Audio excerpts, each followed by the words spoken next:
Back at our table this morning, Congressman Johnny Olszewski, he's a Democrat of Maryland, sits on the Foreign Affairs Committee in Congress. I want to begin with a Truth Social post from President Trump just moments ago and get your reaction. There will be no deal with Iran except unconditional surrender. After that and the selection of a great and acceptable leader, we and many of our wonderful and very brave allies and partners will work tirelessly to bring Iran back from the brink of destruction, making it economically bigger, better, and stronger than ever before. Iran will have a great future. Make Iran great again. That's what the president had to say. Your reaction? Well, the president has a lot to say, but he does not bother to listen to the Congress of the American people before taking us to war. And we know that Iran is a brutal, repressive regime. They should never be able to have a nuclear weapon. And there are certainly good reasons to go to war and to make pronouncements like this. But the Constitution is absolutely clear.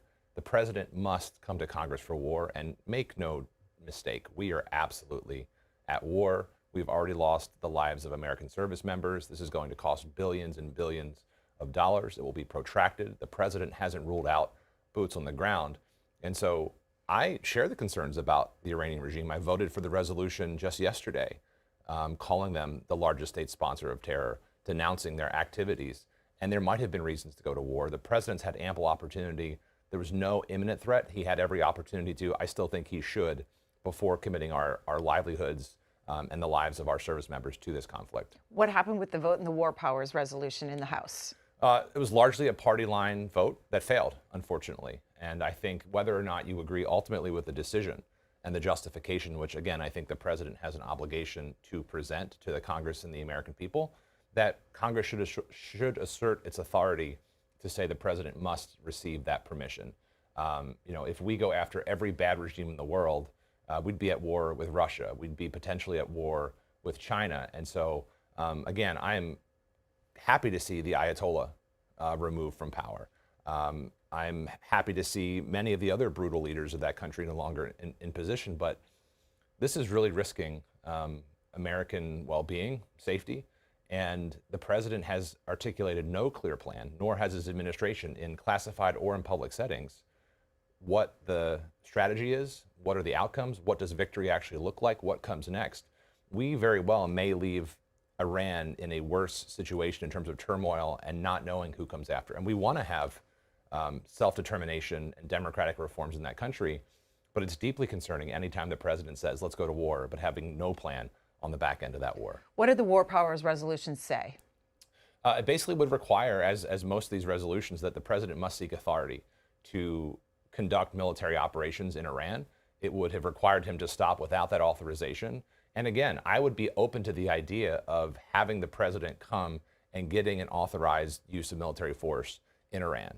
But they need to come to us to make that argument, to make the argument to the American people. Look, the president rambled on for 2 hours during the State of the Union, only making a passing reference to Iran. So rather than taking the time with no imminent threat to not take that time and make the case and not to seek the approval from Congress, I think is outside the bounds of the law and the Constitution, and I think it's outside of the interest of the American people. Will Democrats, along with some Republicans, continue to push for another vote on a War Powers resolution? I think as you see this conflict drag out, I think particularly if you see American soldiers committed to being in Iran, boots on the ground, I do think that will change the landscape a little bit and will make the fact that we have sons and daughters in a foreign country fighting for a war that's not authorized, it may have us reconsider that. And this was a vote that there were some Republicans that voted with Democrats. There were a few Democrats that voted with Republicans. But ultimately, again, I just want to see the intelligence. I want to see the justification, and I want to see the plan on the back end on what does this war look like, how do we conduct it, what's the strategy for winning this, and what's the strategy for transition following the war. The fact that the State Department, for example, had absolutely no plan for Americans meant that thousands and thousands of Americans were stranded, and they were basically said, you're on your own, good luck. And that's not what we want to say to the Middle East. We can't say, you're on your own, good luck. As a member of the Foreign Affairs Committee, what have you heard from the GOP majority? They control the committee, but what have you heard about hearings coming up, closed-door testimony, anything from the Trump administration on what's next in Iran? Sadly, nothing.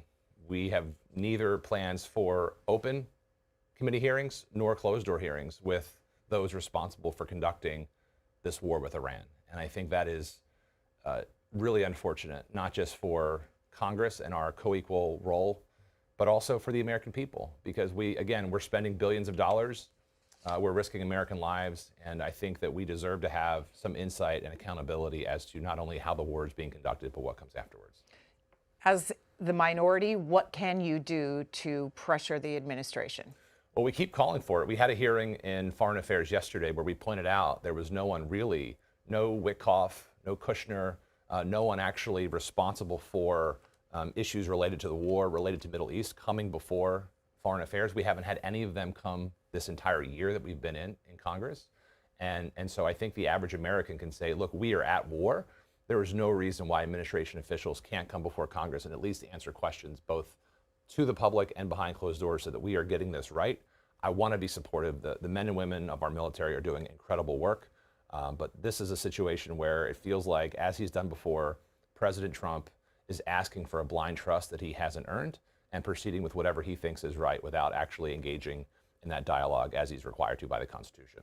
We'll go to calls, but one last question. Your reaction to the president's decision to oust Kristi Noem as Homeland Security Secretary, and he wants her replaced should the Senate confirm him with Senator Markwayne Mullin.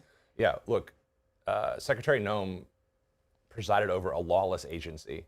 She was responsible, and there was even criticism from Republican senators about some of these no-bid contracts going to the well-connected. And I think that's part of the frustration that people feel generally, is this sense of the wealthy and well-connected getting away with all sorts of things that the average person would never get away with. She also presided over an agency that was lawless in terms of how it interacted with the American people. She blamed American citizens as they were killed by an American agency. And so I think she had ample opportunity to reform. I think this firing or resignation is long overdue, but the work is only halfway done. And so I understand Senator Mullin is a decent individual, but I hope that as senators are reviewing his credentials and deciding whether or not to confirm him, that they're really pressing him on whether or not they're going to do the reforms that are necessary for ICE and for Homeland Security. Look, I led a large law enforcement agency before coming to Congress. Things like body-worn cameras, de-escalation, not doing law enforcement in sensitive locations. These are best practices. These are not radical ideas, and I hope that he can agree to do those.